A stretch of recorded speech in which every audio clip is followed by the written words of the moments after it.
Dark with a... Was it just someone's typo gone wild?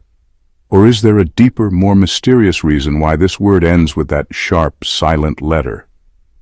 It's one of those things you might not think about until you're staring at the word, wondering why it doesn't just end with a simple x or even nothing at all.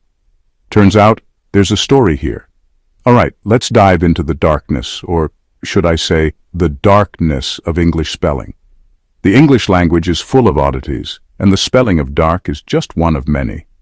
But as with most things in English, there's a fascinating history lurking in the shadows. Why not just spell it dark? Wouldn't that be easier? Or maybe even dark with ACE at the end, or just dar. It seems like it would make life simpler for everyone, especially for kids learning to spell. Well, blame history, because English loves a good plot twist. The way we spell words today is the result of centuries of changes, invasions, and influences from other languages. English spelling is like a patchwork quilt, stitched together from all sorts of sources. The word dark goes way back to Old English, where it was spelled diorc. That's right, it didn't even look like dark at all. In those days, English was a very different language, and the spelling reflected the way people actually spoke. That's right, with an E in there. Over time, people got lazier with their vowels, so diorc became dirk, then dark. The pronunciation shifted, the spelling changed, and the word slowly morphed into the form we know today. It's like a game of historical telephone where each generation tweaks the word just a little bit. But what about that suspicious ick? Why did it stick around when so many other letters disappeared or changed? Here's the twist. Back in medieval times, the ak was actually pronounced. Imagine saying dark with a little extra kick at the end, almost like darka or dark. It might sound strange to us now, but that's how people spoke centuries ago. So it was more like darka.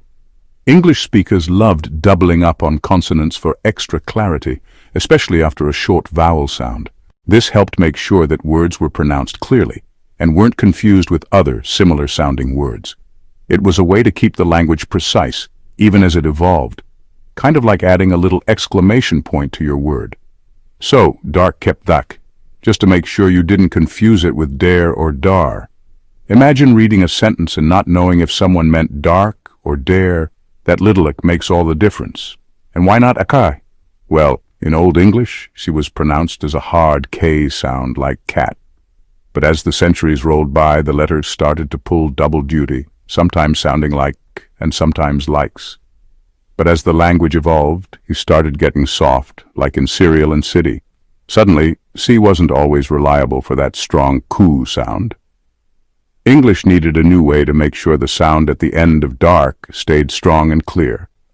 The trusty stuck around whenever we needed a rock-solid ku sound. That's why you see it in words like back, luck, and milk. It's the letter that tells you, hey, this is a hard ending, don't get it twisted. So next time you spell dark, remember, you're keeping a tiny piece of history alive with that k. It's a silent nod to the way people spoke hundreds of years ago, and a reminder of how language is always changing, even if the spelling sometimes stays the same. It's not just a letter, it's a medieval souvenir.